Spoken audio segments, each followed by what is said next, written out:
Selamat siang, Assalamualaikum warahmatullahi wabarakatuh. Bertemu kembali dengan kami dari tim promosi kesehatan rumah sakit RSUD Dr. Haji Slamet Martodirjo Kabupaten Pamekasan atau RSUD Smart ya.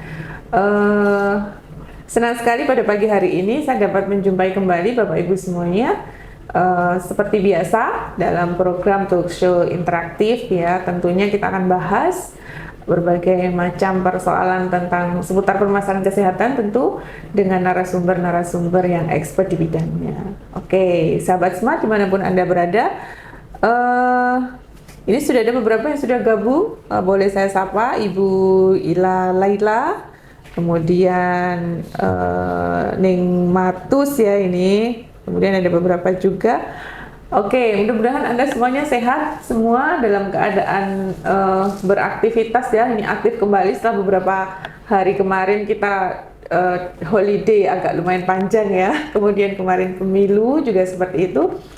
Oke, hari ini tanggal 15 Februari, Bapak Ibu sekalian, kita peringati sebagai Hari Kanker Anak Internasional ya. Tepatnya tanggal 15 ini setiap tahun kita peringati sebagai Hari Kanker Anak Internasional. Dan di kesempatan siang hari ini kita akan nanti membahas tentang kanker pada anak ya, khususnya tentang kanker darah atau leukemia. Sudah hadir di tengah-tengah kita ini, kita sapa dulu ya narasumber kita yang luar biasa ini. Saya kagum sama beliau karena semangatnya untuk memberikan edukasi kepada masyarakat ini luar biasa. Ini adalah salah satu dokter Smart yang rutin, dan beliau sangat antusias ya. Jika kalau di ini ayo dok kasih edukasi kepada masyarakat langsung, pokoknya seneng sekali saya sama Dokter Novel ini. Oke, saya perkenalkan dulu. Apa nggak usah kenal nih, kayaknya udah famous di dok. Oke, nggak apa-apa nih. Oke, ada Dokter Novel di sini, Dokter Novel Widya Saputra, spesialis anak ya, Bapak Ibu sekalian. Alhamdulillah pagi ini walaupun kemarin libur, hari ini sudah bisa memberikan edukasi kepada Bapak Ibu semuanya. Dokter sehat dok? Alhamdulillah baik. Ye. Semangat ya dok? Iya semangat. Nanti dengan presiden baru semangat ya dok? Ya. Kira-kira pilihannya gimana nih dok? Sudah milih rahasia tadi ya? Oh sudah milih ya rahasia. Tetap pakai ini ya, asas pemilu ya. Baik dok, seperti yang sudah kita sharingkan ke masyarakat nih, bahwa pagi ini kita akan bahas tentang kanker darah ya. Kita betul. Tahu bersama kalau dengar kata-kata kanker itu sebagai sesuatu yang menakutkan ya dok, momok sekali, karena asumsinya kalau kanker itu nggak bisa sembuh, kemudian penyakit yang level parah gitu ya, istilahnya seperti itu. Apa memang demikian nanti kalau kanker darah itu? Kenapa kita bahas kanker darah nih dok? Ternyata memang kanker darah ini kasusnya kalau di anak-anak yang paling banyak terjadi ya dok? Banyak, ya kanker darah banyak. Oke. Jadi di antara beberapa jenis kanker yang menyerang anak-anak itu betul. Mayoritas. Jadi kanker ya kan, kanker itu kan ada kanker yang menyerang darah. Dan kanker yang menyerang bukan darah ya, misalkan bentuknya kayak benjolan-benjolan kayak gitu, di organ tubuh yang lain. Memang untuk yang leukemia itu termasuk yang mayoritas ya. Mayoritas ya. Jadi banyak. Kasusnya banyak ya dok. Banyak. Di Indonesia juga seperti di Indonesia itu. Banyak. Oke, dok, mungkin bisa dijelaskan nih dok, apa namanya leukemia itu bahasa medis ya? Betul. Bahasa Indonesianya mungkin orang akan kenal dengan istilah kanker darah ya. Boleh lebih spesifik disampaikan nih dok ke pemirsa kita definisinya. Ya, sebenarnya itu darah itu kan ada 3 komponen ya, ada 4 komponen. Yang pertama itu kan sel darah putih, sel darah merah, sama sel trombosit. Yang terakhir itu ada yang namanya plasma darah, airnya gitu ya. Airnya. Leukemia itu lebih mengarah ke itu sel darah putihnya. Jadi pertumbuhan yang nggak normal, baik itu morfologi atau bentuknya, dan juga jumlahnya, sehingga akan mempengaruhi fungsi dari sel darah putihnya. Jadi leukemia kanker yang khususnya itu menyerang sel darah putih. Sel darah putihnya, morfologi maupun jumlahnya itu berubah dari normal ya dok. Betul. Fungsi sel darah putih sendiri itu sebenarnya apa sih dok untuk tubuh kita? Sel darah putih itu utamanya adalah berfungsi untuk mengeliminasi sumber infeksi ya. Baik itu dari bakteri, virus atau mungkin cacingan itu semuanya fungsi dari sel darah putih ya, sel darah putih utamanya itu untuk pertahanan tubuh. Pertahanan Ya, tubuh, betul. utamanya itu. Oke, bisa dibayangkan kalau fungsi ketahanan tubuh kita diganggu atau itu ya mengalami perubahan. Wow, berarti efeknya Efeknya ya bisa kena semua ya, misalkan Iya. orang yang kena jadi rentan gitu ya, Dok? rentan terkena infeksi ya. Sebenarnya leukemia sendiri kan kankernya tinggi ya, jumlahnya nggak normal, bentuknya nggak normal, fungsinya nggak normal, akhirnya fungsi untuk menghalau penyakit itu juga akan tidak berfungsi secara optimal. Jadi orang-orang yang kena leukemia itu rentan terhadap penyakit infeksi. Oke, jadi leukemia atau kanker darah itu adalah kanker yang menyerang darah kita. Darah betul. kita. Apakah pada anak-anak saja, Dok, atau orang dewasa juga? Semua umur bisa. Oke, semua umur bisa. Cuma memang ada beberapa leukemia. Leukemia sendiri kan ada beberapa jenis ya.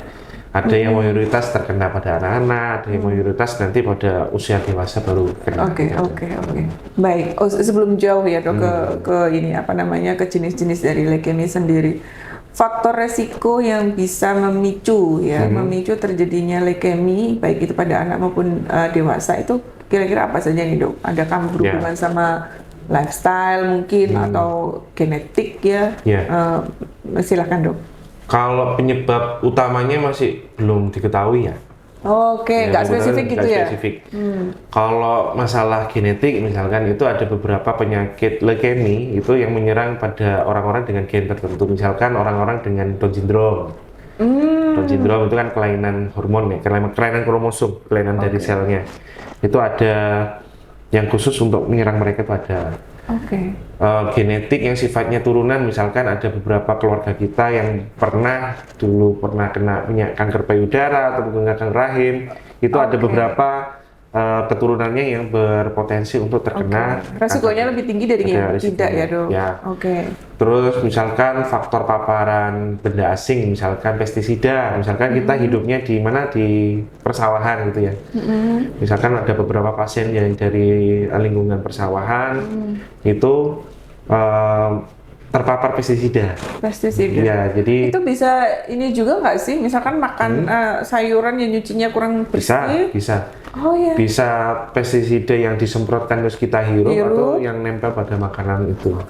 Bisa. Itu kalau dari persawahan. Lain halnya kalau misalkan dari nelayan misalkan itu. Apa itu, Dok? Lingkungan pantai ya, makan makanan yang mengandung formalin gitu, yang diawetkan terutama ikan-ikan yang diawetkan, ikan asin, sering makan ikan asin, ikan-ikan yang diawetkan gitu. Ngawetkannya pakai formalin, bukan pakai garam misalkan gitu kan, ada yang ngawetkan pakai garam atau pakai es batu, itu lebih aman. Tapi kalau misalkan diawetkan pakai formalin itu ada beberapa kasus, sering kali ada kasus leukemia ya, ada leukemia ya. Terus misalkan dari lingkungan yang lain, misalkan dari asap rokok itu bisa menyebabkan leukemia juga, meningkatkan faktor risiko untuk terjadinya leukemia. Berarti bisa dibilang sebenarnya multifaktorial ya, Dok? Betul. Ya? Resikonya itu bisa dari mana saja ya? Betul. Terus ada beberapa misalkan terlalu banyak terkena paparan sinar matahari. Mungkin ini bukan leukemia tapi penyakit kanker kulit misalkan itu ada.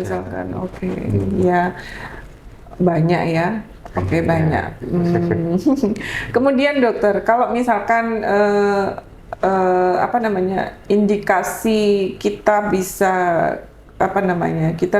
deteksi dini gitu, maksudnya biar kita sesegera mungkin bisa tahu nih, ini gejalanya mengarah ke sana gitu, terutama ibu-ibu yang ada di rumah itu gejalanya kira-kira apa saja sih yang patut diwaspadai itu nanti bisa mengarah ke leukemia itu? Leukemia. Jadi untuk tanda dan gejala klinis ya, misalkan untuk gejala klinisnya, sebenarnya gejala klinisnya itu tidak spesifik ya, Bu ya. Yang pertama tidak spesifik ya, Dok. Malas makan ya, seperti penyakit-penyakit lainnya yang gejala umum dulu ya, kita bahas gejala umum misalkan malas makan, terus berat badan tambah turun ya, dia kok tampak lemas gitu ya. Yang lebih spesifik lagi atau mungkin demam lama. Oh, gampang demam Gampang gitu ya? demam, ya gampang Oke. demam. Rata-rata pasien-pasien leukemia itu demam ya, nggak kita cari misalkan apakah ada infeksi batuk, pilek, atau mungkin ada infeksi saluran kencing, atau malah tipes, itu negatif semua. Dan jangka waktunya itu bukan hanya seminggu, 2 minggu, lebih dari 2 minggu biasanya. Demamnya itu lama. Oh, Demamnya lama. demamnya Oke, lama ya dok. Berat badan juga turun Oke, tanpa sebab yang jelas. jelas itu berat badannya turun. Nafsu Biasanya- makannya sudah bagus, berat badannya tambah turun gitu ya. Oke.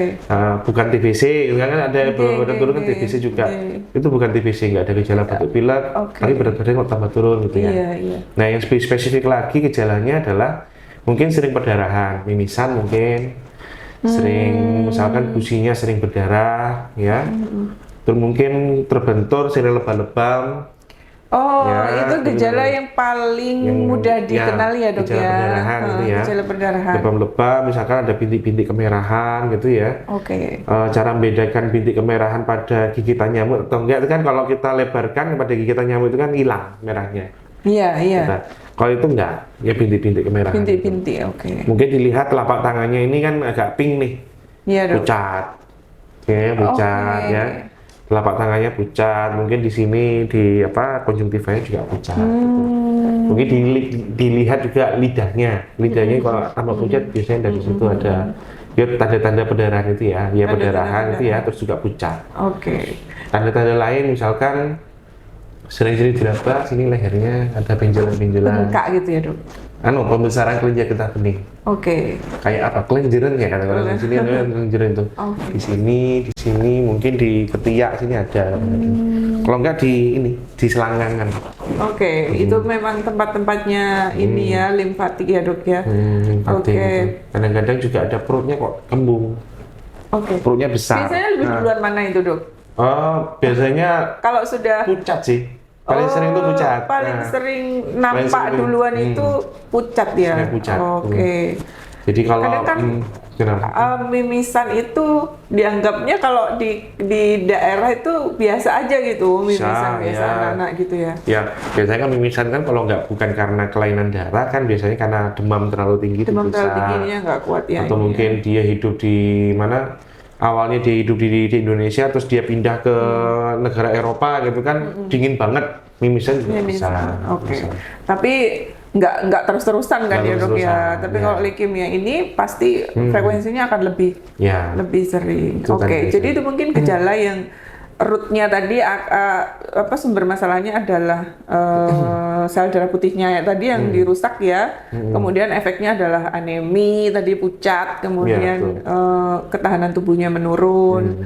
Ditandai dengan ya itu tadi gejalanya jadi macam-macam ya dok. Betul. Jadi macam-macam. Oke.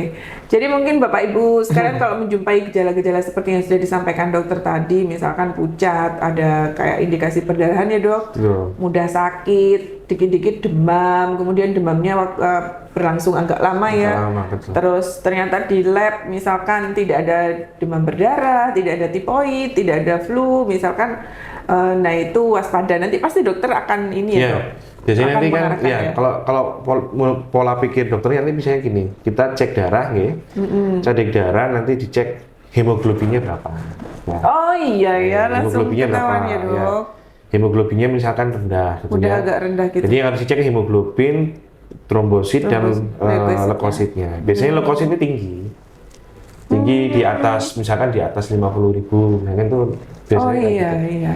Indikasi kan kalau ini indikasi infeksi ya kalau leukositosis itu dok. Tapi biasanya kalau leukemia itu di atas 50.000, kadang-kadang ada Oke. yang kurang dari 3.000 itu ada. Kalau infeksi sepsis itu kan biasanya di bawah Yang itu kan? di bawah itu. Di bawah itu kan ya 20 betul. gitu-gitu nih. Dan kadang-kadang juga disertai dengan trombositnya rendah. Jadi bisa juga. Oke, jadi langsung bisa ketahuan gitu ya dok? Oh enggak, Karena- nanti tandanya itu dulu. Dari lab darah Setelah itu biasanya kita lakukan pemeriksaan hapusan darah tepi. Hmm. Jadi ini kan kalau sel cek DL itu kan untuk menentukan jumlah selnya ada berapa. Kalau hapusan darah tepi itu untuk menentukan bentukan sel-sel itu kayak gimana. morfologinya ya. Bentukan selnya kayak Oke, gimana. mengalami kelainan Betul. atau enggak gitu ya? Mengalami Biasanya, ya. abnormalitas atau enggak? Oke. Tapi untuk diagnosis pastinya Tegaknya. itu dilakukan aspirasi tulang belakang namanya. Oh, oke. Ya, aspirasi tulang belakang. Itu sudah pasti ya. Itu step-stepnya ya dok ya. Biasanya kalau misalkan dijumpai gejala-gejala tadi, pasti dokter akan menyarankan untuk lab darah dulu ya, periksa darah, kemudian hapusan darah tepi, sama yang diambil sampelnya ini kan darah juga ya. Perifer juga. Oke, saya informasikan Bapak Ibu sekalian, silahkan mumpung ada Dr. Novel ini yang ingin bertanya, yang ingin berkonsultasi mungkin ya tentunya berhubungan dengan leukemia atau kanker darah ya. Ini memang penyakit yang cukup menakutkan. Ada dulu ya dok, artis ya, anak-anaknya artis ya, sampai berobat ke Singapura dan lain sebagainya. Nah ini pertanyaan mungkin saya penasaran juga, apakah bisa sembuh? Bisa.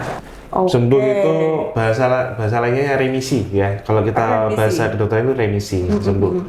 Jadi untuk step-step pengobatan leukemia itu kan ada beberapa, namanya kemoterapi. Ya, kemoterapi. Setiap rumah sakit, center misalkan ya, center Surabaya, Bandung, Jakarta atau Semarang itu punya protokolnya sendiri-sendiri. Jadi satu rangkaian pengobatan itu ada beberapa jenis obat. Iya.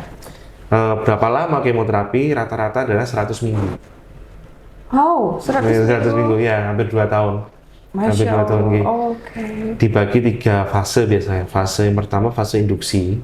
Memang ini kemoterapinya sifatnya hampir tiap hari.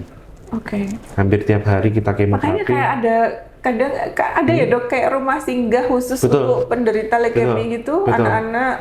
Apa sih namanya, YKK kalau nggak salah ya. Ada rumah singgah memang. Jadi mereka memang dalam fase induksi itu selama 1 bulan sampai 3 bulan itu memang harus dipantau tiap hari. Ya, itu fungsinya untuk membunuh sel-sel kankernya. Sel kankernya. Kalau sudah fase induksi sudah selesai, biasanya nanti fase konsolidasi namanya itu. Sel untuk membunuh sel-sel kanker yang sisa-sisa. Setelah konsolidasi selesai nanti maintenance, yang istilahnya maintenance itu sampai 100 minggu. Itu.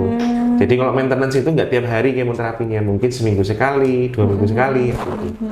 Tergantung jenis leukemia. Tergantung jenis leukemia. Dan kalau kita di Jawa Timur ini, di Surabaya ya dok ya? Ya. Bisa ya? Surabaya dan juga Malang mungkin. Ya, RSSA. RSSA sama ini ya. Wow, memang agak lama ya dok? Iya, betul. Pengobatannya harus laten ya dok, jangan diputus misalkan sudah terdiagnosa, kemudian sudah orang kalau bilang kemoterapi itu apa ya? Sudah di kemo 1-2 kali terus berhenti. Ya, jadi kalau kemoterapi itu memang setelah kita mendiagnosis, ini ada ke arah kemoterapi gitu ya, leukemia gitu ya. Memang yang harus dikuatkan adalah keluarga dulu, keluarga dari pasien. Nah itu dok. Karena pengobatannya lama. Terutama pada 1-3 bulan pertama itu memang sangat sangat menyiksa pikiran dan juga mental itu. Iya dong. Denial masih awal-awal sebelum penyakit diagnosa seperti itu, kemudian harus pengobatannya tidak 1-2 kali kan ya. 100 kali, 100 minggu kayak gitu tuh lama. Oke, tapi bersyukur ya dok, kita di Indonesia ini sudah ada penanganannya untuk kanker darah itu. Jadi kalau sembuh banyak, yang sembuh banyak. Yang sembuh banyak ya dok. Yang sembuh banyak. Yang prognosanya bagus itu atau harapan hidupnya baik misalkan, itu yang seperti apa dok? Apakah harus cepat ditangani nih atau mungkin tunggu dulu agak lama gitu baru lebih baik langsung ini lebih baik kan, lebih cepat lebih baik ya. Lebih baik dan juga respon terhadap obat-obatan yang diberikan. Kalau misalkan berespon bagus, biasanya itu untuk kebelakangnya sudah lancar. Efek kemoterapi sendiri itu kan macam-macam ya dok? Macam-macam. Yang paling utama adalah efek kekebalan tubuhnya rendah. Ya, makanya itu pasien-pasien kemoterapi itu nanti diletakkan di bangsal yang khusus. Memang kumpulannya orang-orang yang kemoterapi semua. Memang tidak boleh dicampur dengan mencret, tidak boleh dicampur dengan diare, itu nggak boleh. Imunodefisiensi kan ya, maksudnya dia daya tubuhnya udah turun, jadi dia harus terisolasi dari agen yang berbahaya untuk si anak ini tadi kan.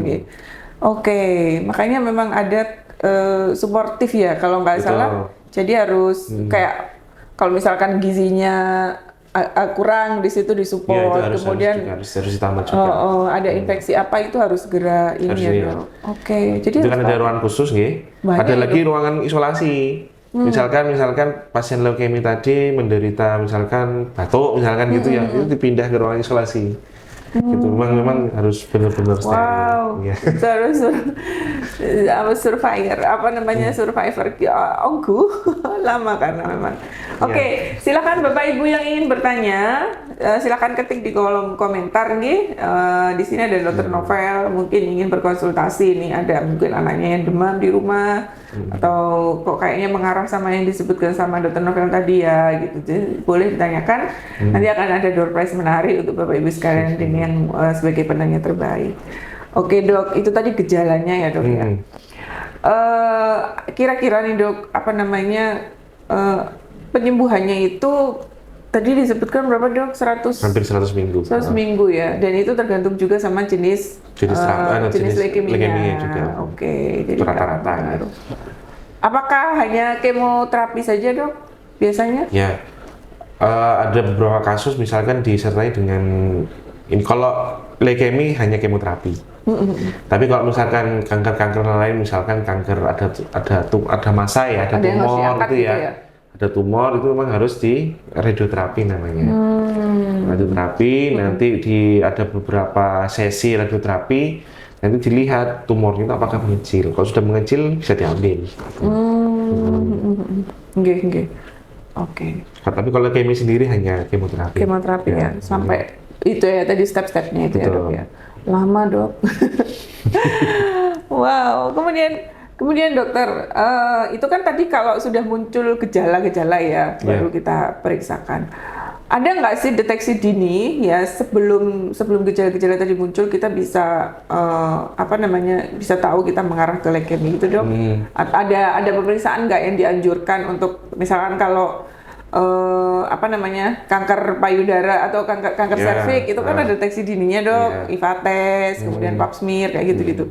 Kalau leukemia sendiri apakah ada atau ya sudah kalau muncul gejala terus baru diperiksa kayak gitu gimana? Nggak ada. Nggak ada ya. Nah, jadi memang harus ada gejala. Kemudian ada gejala, misalkan ada gejala klinisnya muncul. klinis ya, baru kita kita cari ya sebabnya gimana. Ya mungkin lebih ke arah preventif ya. Misalkan bila kita hidup di daerah perkebunan, persawahan, mungkin kalau misalnya mau mengkonsumsi sayuran mungkin dicuci dengan bagus ya. Jangan makan makanan yang pengawet, misalkan gitu kan. Banyak loh Dok sekarang. Iya, banyak. Saya pikir ya saya kalau dilihat di pinggir-pinggir jalan itu kan semuanya olahan gitu, ikan dengan olahan semuanya. Ya. Padahal kita itu di Madura kan banyak ya ikan segar itu luar biasa Ya, di betul. setiap di pasar itu kan ada, tapi yang dipilih anak-anak itu yang sudah jadi ya sosis, tempura kayak gitu-gitu, itu kan udah diawetkan berapa lama itu di sana, di olahan semua. Ya agak ini sih kadang agak miris juga melihat fenomena kayak gitu. Jajan sembarangan. Gitu. Karena susah Dok, banyak. Saya aja ngerem anak saya sendiri juga Susah ya. susah karena melihat kita ke Car Free Day aja tuh kalau minggu itu udah belasah makanan kayak gitu. Ini ada pertanyaan Dok, sambil kita ngobrol kita tanggapi pertanyaan gitu. Dokter, apakah leukemia bisa disembuhkan? Bagaimana caranya screening awal pada orang awam? Kayaknya baru menyimak ini. Nggak apa-apa Dok, ini kan. Jadi leukemia bisa disembuhkan, ya, bisa disembuhkan dengan pengobatan namanya kemoterapi, ya. Kemoterapi memang ada serangkaian obat ya. Nanti ada beberapa sesi misalnya gitu. Ada sesi induksi, konsolidasi dan juga maintenance. Oke. Rata-rata butuh waktu 100 minggu. Butuh waktu agak banyak. 100 minggu itu berapa sih? 2 tahunan. 2 tahunan. Ya, 2 tahunan.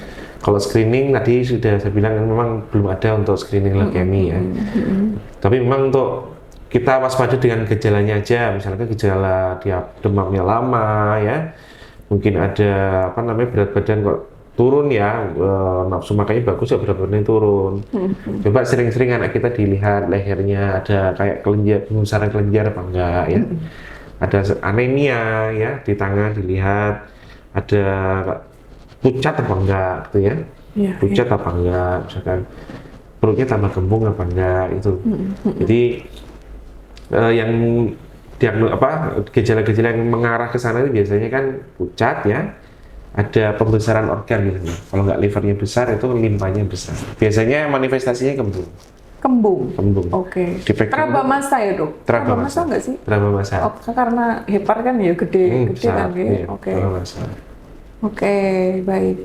Itu Ibu Putri, mudah-mudahan bisa membantu jawaban dari Dokter Novel tadi.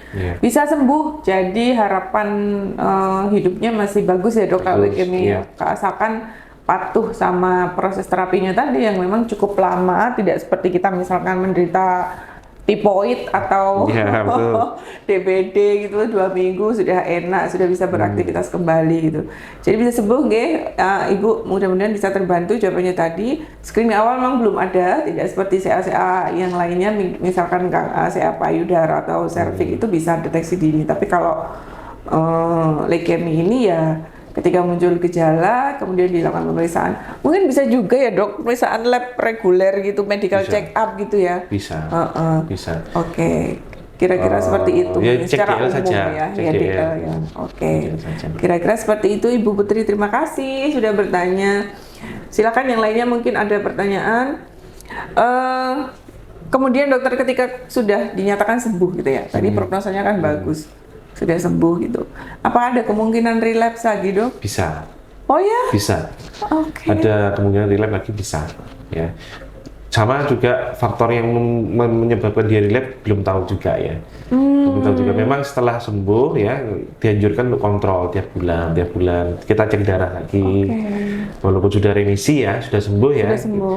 Tiap bulan kita cek darah. Kalau misalkan dalam 6 bulan cek darah itu normal semua, kita tiap 3 bulan kontrol. Oke, ada step-stepnya juga ya dok untuk mengevaluasi prosesnya ya. Wow, iya. Oke, ada nggak sih dok kaitannya misalkan kayak tadi tapi udah dijelaskan ya, misalkan ada family atau keluarga yang menderita kanker, resikonya lebih tinggi ya dok ya. Betul. Kemudian dari segi ini dok, kalau misalkan sudah terdiagnosis nih, sudah menjalankan terapi, tapi tidak di rumah sakit, kita udah pulang gitu, sudah ada di rumah. Kira-kira diet ataupun makanan yang boleh dikonsumsi ataupun harus dihindari itu supaya mempercepat mendukung proses penyembuhan itu apa aja dok? Tidak ada makanan spesifik ya. Tidak ada yang gitu spesifik. ya. Boleh makan apa saja. Boleh makan apa saja ya. Boleh. Pada prinsipnya boleh. Sama aja. Oke dok. Kemudian komplikasi yang sering timbul ya dari misalkan kan berobatnya lama nih dok, tahunan ya.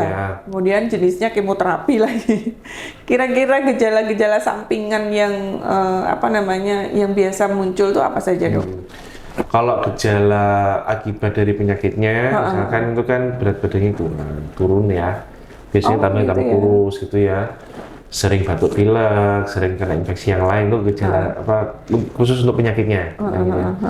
Berat badannya kurang, sering kena infeksi, sering mencret gitu ya, atau mungkin sering luka-luka di kulit gitu. Nah, untuk efek samping dari terapinya ya, kemoterapi itu biasanya misalkan rambutnya rontok ya, ada beberapa obat kemoterapi kan memang mempengaruhi ini rambut. Banyak yang rontok gitu kan, akhirnya kan banyak gundul gitu kan ya. Iya dok ya. Nah, terus juga efek samping muntah ya, obat-obat kemoterapi itu menyebabkan muntah. Menyebabkan muntah. Jadi resiko dia untuk menerima makan itu agak susah kalau obat kemoterapi. Makanya itu setiap kemoterapi dikasih obat muntah gitu. Gitu ya. Kadang-kadang bisa juga misalkan ya muntah darah itu ada memang efek samping dari terapinya dan juga dari penyakitnya. Banyak ya dok. Ya memang walaupun resikonya ada tapi mudaratnya ada, tapi efek efek positif, efek penyembuhannya itu lebih harus besar. itu apa namanya tuh side effect itu kan sampingan ya dok. Sampingan, Tujuan ya. utamanya adalah penyembuhannya itu Penyembuhannya, tadi. betul. Oke, kebiasaan apa dok yang memicu timbulnya leukemia itu? Anak-anak biasanya apa namanya kegiatan yang apa berbahaya yang harus di apa namanya dihindari supaya tidak ini selain tadi yang sudah dokter sebutkan kan ada makanannya, kemudian apa namanya lingkungan ya, Iya, itu dia. lingkungan seperti itu. Ya, sebenarnya sih untuk leukemia kan untuk penyebabnya itu tidak diketahui ya. Iya. Kalau misalkan di lingkungan persawahan ya selama di sawah itu sedang ada penyemprotan pestisida, mungkin anak-anak jangan main ke sana dulu. Nih, jangan dulu. Hirup-hirup gitu ya. Iya, ya jauh-jauh dulu dari sana, ya. Misalkan dihindari untuk saya kasih tahu anak-anak untuk apa menghindari makanan-makanan yang berpengawet, misalkan gitu ya, ikan asin gitu ya. Terus juga makanan-makanan yang apa ya, mohon maaf ya, di pinggir jalan itu ya, jajan-jajan di pinggir jalan itu sebenarnya dihindari dulu. Enak dong itu. Enak sih. Hujan-hujan, mending beli makanan yang sudah ada apa kemasannya yang bagus gitu. Iya. Aku pikir ini sih enak itu sosis dan teman-temannya itu. Betul. Oke, kalau ini dok, kalau dibakar-bakar tuh, ini kan musim ya, kita itu suka itu lagi viral orang-orang kalau lagi nilai sehat, bakar apa daging-daging slice kayak gitu tuh bagus nggak sih? Jangan, kalau daging yang dibakar sampai dia gosong ya, itu malah salah satu penyebab untuk terjadinya kanker, bukan hanya leukemia, kanker yang lain juga bisa. Kanker yang lain juga. Terus gimana dong? Itu enak loh, sosis dibakar gitu-gitu. Mending matang tapi jangan sampai gosong gitu aja. Oh, boleh ya? Ya, boleh ya. Kalau misalkan ikan-ikan dibakar sampai gosong itu ya, ada sate dibakar mungkin ada gosongnya itu baik dibuang aja. Oke, gosongnya enak itu. Ya, itu kan lemak trans itu. Lemak trans itu bisa menyebabkan kanker. Iya, di kita itu kan apa namanya? Yang bakar-bakar tuh kayaknya itu trending gitu di Madura itu karena ikan segar dibakar tuh yuk enak gitu. Saya malah suka sih kulitnya itu kan kalau dibakar itu kan tambah nggak boleh ya sebenarnya. Crispy ya. Crispy-nya itu yang hitam tapi gurih gimana gitu. Terus sate Madura kayak gitu. Sebetulnya aman-aman saja ya dok kalau tidak sampai gosong misalkan ada apa namanya ya mengenalinya sampai hitam itu tadi kan. Dilihat aja. Oke. Dokter apakah diturunkan nggak sih leukemia ini? Misalkan orang tuanya atau si anak ini menderita ya. Kemudian nanti di generasi berikutnya apakah kemungkinan juga ada? Ada beberapa tadi, ada gen-gen tertentu ya. Gen pada anak-anak yang Down syndrome sudah tua. Down syndrome lebih cenderung ada gen tertentu yang bisa berkembang jadi leukemia itu ada. Ada orang-orang yang namanya gen Philadelphia ya. Gen Philadelphia, kalau misalkan orang tersebut punya gen Philadelphia itu bisa menurunkan leukemia pada anak itu bisa. Gen Philadelphia namanya. Iya. Itu untuk CML, anemia jenis CML namanya. Iya, itu kan beberapa jenis leukemia kan ada banyak. Jadi itu bisa nurun gitu dok? Bisa ya? Selama punya gen namanya gen Philadelphia. Jadi ya karena faktor genetik itu tadi ya. Kemudian dokter kalau misalkan ini berobat ya leukemia berobat ke kalau di sini mungkin di Pamekasan belum ada penanganan untuk leukemia. Pasti dirujuk ya dok ke Surabaya. Iya, dirujuk. Itu membutuhkan waktu yang lama ya dok ya.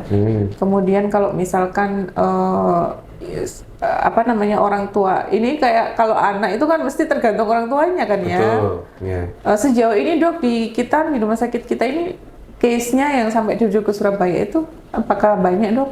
Gini, jadi kalau pasien-pasien yang di sini biasanya terdiagnosa masuk itu dengan kecurigaan mengarah ke leukemia ya.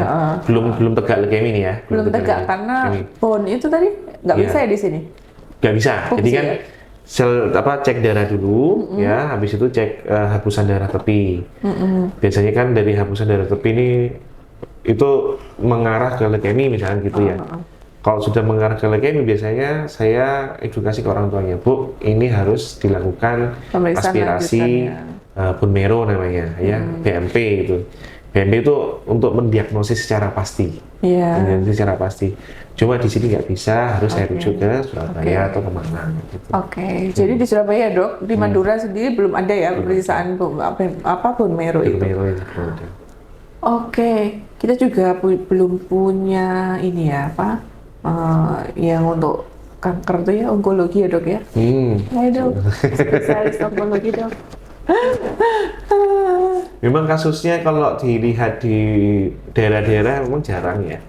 Tapi kalau sudah ngumpul di rumah sakit pusat itu ternyata banyak dari mana-mana, gitu kan, dari mana-mana. Jadi kalau biasa dulu di Saiful Anwar tuh banyak, dan itu aduh nggak tega sih kalau itu memang nggak teganya karena ngelihat kondisi anaknya, dan nggak teganya karena bapak ibunya harus meninggalkan pekerjaannya di rumah. Dan itu bukan 1-2 hari atau seminggu 2 minggu. Gitu. Oke, saya bergeser sedikit nih. Itu kan dari segi medis ya pengobatannya dok. Adakah misalkan yang dari segi pengobatan tradisional misalkan dok yang bisa mendukung ini, atau sudah cukup kita ikuti anjuran ini aja gitu? Saya belum ada literasi ke sana ya dok, untuk ini ya. Jadi lebih bagus ini kita ke ini aja dok, medis ya, pengobatan secara medis, karena itu sudah fix, pasti ada step-stepnya pengobatan itu sampai yang selesai. Pasti kan pengobatan ini kan sudah melalui penelitian ya, bukan katanya orang gitu ya. Itu sudah ada penelitiannya, dan juga sudah ada penelitian tentang obatnya, tentang efek sampingnya, dan juga efek untuk penyembuhannya sudah ada. Itu sudah secara ilmiah ya dok. Kemudian saya pernah dengar tuh ada transplantasi sumsum tulang tuh dok, bisa ya dok, selain misalkan tadi disebutkan kemoterapi ya. Kalau sudah bisa teratasi dengan itu, bisa ya dok? Bisa. Terus kemudian ada transplantasi sumsum tulang. Bisa. Itu ada gambarannya seperti apa dok? Transplantasi sumsum tulang kebetulan saya belum pernah mendapatkan kasusnya ya. Tapi secara teori sih bisa, karena sumsum tulang itu kan sebagai pabriknya tadi ya. Pabriknya pembentukan darah semua ya. Baik sel darah merah, darah putih, sama trombosit. Itu pabriknya di situ. Kalau kita ganti pabriknya, kemungkinan besar ya bisa sel-sel kanker juga akan bisa. Di Indonesia sudah bisa kah dok? Bisa ya dok? Cuma memang masih di center-center tertentu ya, misalkan di Jakarta, di RSCM, terus juga di Surabaya sama Semarang juga pernah. Dok, bisa dijelaskan kembali dok untuk jenis-jenis dari leukemia itu, kemudian spesifikasi untuk pengobatannya dok? Iya, kalau leukemi ada yang namanya ALL ya, acute. Ada selnya ada 2 ya, limfoid sama myeloid namanya. Ada ALL sama AML. Ada kalau yang myeloid ya, ALL, AML, CML sama CLL, 4 itu yang paling utama. Yang paling banyak pada anak-anak itu ALL namanya. Kalau jenengan tanya gejala klinisnya ya sama, sebenarnya nggak bisa dibedakan. Nggak bisa dibedakan nanti aspirasi bone marrow, betul. Dari aspirasi bone marrow nanti ini mengarah ke sini, mengarah ke sini. Kemoterapinya beda. Beda. Jadi secara umum kalau dari jenis-jenisnya itu gejalanya sama ya dok.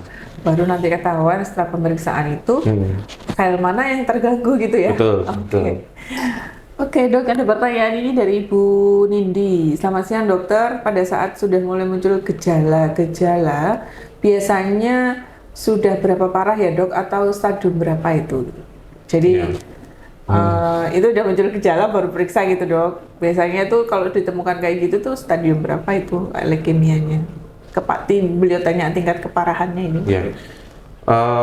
Tadi ya, kita ulangi lagi untuk ngecek tanda dan gejala ya Bu ya. Oke. Misalkan kita cek sel darah merah HB-nya berapa, leukositnya gimana, dan juga trombositnya berapa. Kalau mengarah ke situ biasanya akan dilakukan hapusan darah tebi. Oke. Untuk diagnosis pastinya dilakukan BMP. Dan dari BMP itu baru ketahuan nanti ini stage berapa kayak gitu. Ada berapa stadium sih dok? Rata-rata 4 ya. Empat ya, Dok? Empat. Oke. Ada 1 ABC dan itu saya nggak apa. Itu berapa lama sih? Misalkan untuk dari stadium 1 naik ke stadium 2, stadium berikutnya itu memang apakah cepat atau tidak bisa diprediksi loh itu. Oh, tidak bisa diprediksi. Tidak bisa Ya, diprediksi. Oke. Biasanya untuk menentukan derajat kepalahan kita bisa melihat dari kondisi klinis anaknya. Misalkan Iya. seberapa pucat gitu ya, seberapa lemas gitu. Belum lagi kalau ada penyakit susulannya dari Ya. penurunan ininya kan ya, Dok? Ya, apakah ada menyebar ke paru-paru kah, apa menyebar ke mana, ke lever kah, apa ke tulang, Iya, bisa iya. kita harus untuk menentukan derajat kepalahannya. Tapi yang jelas bahwa ketika ada gejala-gejala tadi yang nampak itu lebih bagus cepat Secara periksa dini, ya, Dok. ya, secara dini harus diperiksa. Secara dini harus diperiksakan. Oke. Bu Nindi kira-kira seperti itu. Ada lagi tambahannya, Dok? Yang pertanyaan ini tadi? Apa ya? Nggak ada ya? Mungkin itu Stadium, dulu ya, mungkin. iya. Stadium berapanya nanti ini Bu, apa namanya, ternyata tuh jarak ininya juga susah ya, Dok, dideteksi ya. Antar stadium itu biasanya terjadi berapa lama, dan apa namanya, memang tergantung kondisi pasiennya. Betul. Ya, Iya, tergantung betul. kondisi pasiennya. Misalkan masih baru kok ini lebam-lebamnya baru minggu kemarin, tapi ternyata sudah parah misalkan, itu kan tergantung ke daya tahan tubuh anaknya. Betul. juga, nggih. Jadi Betul, iya. bisa multi kondisi ya Bu ya. Jadi silakan kalau misalkan ditemui gejala, lebih bagus segera diperiksakan supaya diagnosanya segera tegak dan terapinya betul-betul bisa fokus ke ke stadiumnya atau jenis leukemianya sendiri. Oke, kira-kira seperti itu Bu Nindi. Oh ya, baik, terima kasih dokter katanya. Iya. Oke, kemudian kanker selain leukemia, Dok, mungkin yang kalau kanker pada anak, yang kanker darah itu apalagi yang ini, Dok, yang biasanya Kanker darah. gejalanya mirip-mirip itu. Kanker darah tadi 4 itu udah ya. Kalau kanker lain selain leukemia yang muncul pada anak-anak itu biasanya Paling banyak. kanker ginjal. Yang kedua? Wilms tumor namanya. Oh, Wilms tumor. Ada Wilms tumor itu sering pada anak-anak ya. Pada anak-anak kurang dari 5 tahun ya biasanya muncul tiba-tiba benjolan, ada benjolan besar di perutnya gitu. Terus untuk anak yang remaja biasanya ini nasofaring ya, tumor di nasofaring ini biasanya keluhannya sering mimisan. Terus sering mimisan, menelannya susah, biasanya ada benjolan di sini. Sini. Itu sering pada remaja, ya, sering pada remaja. Kalau yang lebih dewasa banyak, ya. Sudah kronis, Ya. sudah ini. Semua onderdilnya udah berubah kalau dewasa ini. Oke. Apa namanya, leukemia tadi, Dok, kalau misalkan menyerang anak-anak itu, ya biasanya di usia berapa sih? Kalau bayi, ada nggak sih bayi itu atau sudah mulai umur berapa gitu baru kelihatan? Mostly paling banyak kasusnya, Dok, rata-rata usia bulanan ya, lebih dari 6 bulan pokoknya. lebih dari 6 bulan. 6 bulan itu ada beberapa kasus yang maaf lebih dari setahun. Ya, Lebih itu dari ada setahun. yang untuk ALL ya, yang kasusnya paling banyak lebih dari setahun. Lebih dari setahun. Oh. Dulu waktu saya sekolah udah usia 3 bulan sudah kena kanker darah, ada juga. Jadi bisa menyerang setiap beberapa umur ya, semua umur, semua rentang umur ya. bisa. Oke, jadi di zaman kayak gini harus waspada ya, Dok. Betul, ya betul. Waspada dengan semua ini kan faktor lingkungan itu sekarang kayaknya nggak mendukung gitu loh dunia itu. Untuk penyakit-penyakit kayak cancer kayak gini-gini kan tren sekali kan. Selain mungkin penyakit tidak menular seperti jantung, hipertensi kayak gitu-gitu. Betul, Ya, banyak. kanker tuh sudah mulai ini saya kira, jadi harus waspada ya. Tidak ditularkan kan dok, leukemia? Tidak Oke, ditularkan, tidak ya. ditularkan. Baik. Ini kita sudah selama kita punya waktu 10 menit lagi nih dok. Oke. Mungkin bisa disampaikan kembali bagaimana sih sebetulnya kalau misalkan terdiagnosa nih sama dokter itu dari misalkan dari RSUD Pamekasan sudah diperiksa, kemudian untuk lebih pastinya ke Surabaya nih Bu, misalkan harus periksa. Setelah itu mungkin diberikan tips pada orang tua yang kebetulan dianugerahi anak yang leukemia itu kira-kira seperti apa sarannya ataupun Oke. masukannya. Silakan dok. Yang pasti kita turut prihatin kalau misalkan ada beberapa orang tua yang putranya menderita leukemia. Iya, iya. Dan kita juga harus menguatkan mental juga dari orang tua.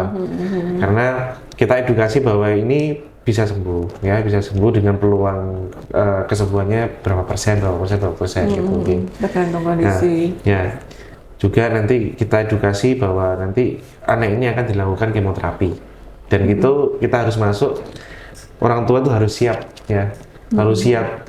Karena kalau misalkan kemoterapi itu putus dengan jalan, ya memang prognosisnya akan nggak bagus untuk Bagus ya anaknya. dok. Nggak bagus untuk anaknya. Tapi itu sudah ini ya dok ya, sudah di cover sama Di cover BPJS. BPJS ya? Iya, Full? BPJS. Full cover, oke. Full BPJS. Iya sih, cuman kan kalau misalkan harus di Surabaya, harus Biaya hidup. biaya hidupnya, hidupnya agak susah ya. Allah, terus harus Iya. meninggalkan pekerjaannya, gitu. Betul. Nggih, harus super ekstra nggih. Ya. Nah, ada lagi dok mungkin dok? Ini apa ya? Ya mungkin yang bisa saya tekankan mungkin tanda dan gejalanya itu nggih. Gitu. Kalau misalkan gejala umum adalah demam, demam yang agak lama, demam lebih dari 2 minggu terus-terusan, sudah jenengan periksa ke dokter, sudah diperiksa darah, kok nggak ada spesifik ke arah mana gitu infeksinya, terus berat badan tambah turun ya, Nggih. perutnya tambah cembung, misalkan ada pembesaran liver atau pembesaran apa namanya, Iya. pembesaran kelenjar getah limpa bening, ya, dan juga ada pembesaran kelenjar getah bening. Terus anaknya yang lebih spesifik lagi, anaknya sering pucat ya, sering lemah gitu, sering mimisan, sering lebam-lebam, segera bawa periksa saja, oke, supaya kita bisa mendeteksi secara dini. Oke. Mental. Saya bergeser ke mental ya dok Betul. ya. Karena ini bukan penyakit yang akut, kemudian maksudnya penyakit yang dalam waktu pendek bisa sembuh karena membutuhkan waktu yang sangat lama. Kemudian mau kankernya itu sendiri itu kan menakutkan sekali ya, bukan hanya untuk orang tua tapi anak. Bagaimana sih sebetulnya orang tua ini men-treat anak yang menderita ini? Kan dia bisa kan activity daily living-nya Bisa. otomatis seperti sewajarnya anak mungkin ya, Ya. cuman ada ini gangguan ADL yang mungkin keterbatasan karena kelemahan dan lain sebagainya. Sebagai orang tua nih dok, apa yang bagus dilakukan oleh orang tuanya untuk anaknya ini, terutama untuk menguatkan mental si anak itu? Oke. Ini diperlakukan seperti anak biasa saja, ya. Oke. Diperlakukan dengan anak yang normal. Misalkan jangan dibeda-bedakan. Biasanya yang saya lihat itu untuk pasien-pasien yang orang tuanya anaknya leukemia, itu lebih overprotective. Nggak boleh main, nggak boleh melakukan aktivitas nggak boleh jajan misalkan gitu ya. Makanan terus lebih dibatasi. dikasihani kayak gitu tuh. Iya, lebih jadi anaknya lebih manja gitu ya, efek sampingnya gitu ya. Kalau saya pikir tambah ini anak itu tambah ada kalau di Jawa itu lebih merasa nelongso gitu loh dok. Betul, Kalau ya. dibedakan sama anak-anak yang lain. Ya, jangan dibedakan ya. Maksudnya memang ada batasan tertentu, misalkan memang tidak boleh bermain yang sifatnya fisik terlalu keras itu kan, kalau misalkan berdarah memang nggak boleh. Jadi disamakan saja, misalkan ya bergaul seperti biasa. Cuma ada batasan-batasan, mungkin memang kita anak ini jangan berinteraksi dengan orang-orang yang lagi batuk pilek misalnya gitu ya, kita hindari dulu. Boleh, Oke, boleh. saya kira ya saya sepakat sama dokter bahwa kalau misalkan karena itu mempengaruhi sekali Betul. psikologis anak itu Betul. akan sangat mempengaruhi imunitas juga kan. Kalau Betul. misalkan psikosomatis, misalkan si anak ini merasa rendah diri karena punya sakit Iya. seperti itu, kemudian justru itu apa namanya menghambat ya dok, menghambat proses penyembuhannya kalau misalkan tidak ditangani dengan tepat. Dan Betul. support system paling dekat ke anak itu kan orang tua. Kalau orang tuanya tough tuh nular ke anaknya juga kan ke iniannya. Ya oke, itu kira-kira itu ya dok yang bisa kita sampaikan ke pemirsa kita, ke Bapak Ibu sahabat Smart yang sudah bergabung dengan kita semuanya, bahwa untuk pasien-pasien dengan leukemia ini memang sudah bisa ditangani ya di Indonesia ya. Jadi mulai dari kemoterapi sampai stem cell tadi sudah dijelaskan sama dokter bahwa untuk penyakit leukemia ini memang apa namanya penyakit yang cukup menguras kesabaran ya, karena pengobatannya bukan 1-2 hari tetapi cukup lama ya, usianya tahunan ya, dokter memperkirakan sekitar 2 tahun tadi minimal pengobatannya. Dan apa namanya, tapi kita tidak boleh putus asa, kita harus terus mengkampanyekan pentingnya untuk kesadaran untuk penyakit kanker pada anak ini, terutama leukemia. Dengan deteksi dini yang bagus ya, ditemukan lebih cepat, kemudian diagnosanya dilakukan lebih cepat, akan juga sangat membantu untuk pasien itu mendapatkan prognosa yang baik. Kira-kira seperti itu ya dok. Betul. Jadi kalau ada keluhan yang seperti dokter Novel tadi sampaikan, misalkan demam lama nggak kunjung sembuh, kelihatan anaknya itu pucat, kemudian ada perdarahan, mimisan, di kulit ada lebam-lebam, silahkan segera diperiksakan ya Bapak Ibu sekalian, periksakan ke fasilitas kesehatan terdekat ya. Kalau anak-anak, monggo di sini ada poli anak, ada poli anak dengan dokter spesialis tentunya yang sudah expert di bidang ini, di bidang penyakit-penyakit anak. Jadi silakan apa namanya, kami dengan sangat senang hati membantu. Kira-kira seperti itu. Nanti untuk 2 penanya, Ibu Putri dengan siapa tadi satunya ya, Ibu Nindi, silakan nanti bisa DM ke akun IG-nya PKRS ya, PKRS RSUD Slamet Martodirjo, Kabupaten Pamekasan. Terima kasih banyak Dokter Novel sudah meluangkan waktunya. Mudah-mudahan jadi jariah ini untuk beliau ya, untuk kita bersama di akhirat nanti dihitung sebagai amal yang baik, memberatkan timbangan kita, timbangan amal soleh kita. Baik Bapak Ibu sekalian, mudah-mudahan apa yang kami sajikan pada siang hari ini bermanfaat untuk Bapak Ibu semuanya. Kita mungkin berjumpa lagi nanti minggu depan, masih seputar kanker, karena di bulan Februari ini ada 2 peringatan, Hari Kanker Sedunia sama Hari Kanker Anak ya. Jadi yang dewasa. Nanti insya Allah nanti di minggu berikutnya kita berjumpa dengan dokter spesialis bedah ya, Dokter Anggun, untuk membahas tentang kanker payudara ya dok. Ini kasusnya banyak juga, kanker payudara, kanker nomor 1 ya, kemudian CA cervix. Nah nanti kita akan bahas juga beberapa jenis kanker yang paling banyak terjadi di sekitar kita, sehingga kita bisa antisipasi itu untuk agar supaya tidak terjadi pada diri kita. Oke dok, saya pamit undur diri ya dok, kita pamit dulu dari pemirsa kita. Terima kasih atas perhatian Bapak Ibu semuanya. Berjumpa lagi minggu depan, tetap sehat, tetap bisa beraktivitas dengan baik. Mudah-mudahan Allah SWT melindungi kita semuanya dari penyakit-penyakit berbahaya. Baik, terima kasih. Saya Nurul Hidayah dari tim PKRS RSUD Dr. Haji Slamet Martodirjo pamit undur diri. Wabillahi taufiq wal hidayah. Assalamualaikum warahmatullahi wabarakatuh. Waalaikumsalam warahmatullahi wabarakatuh.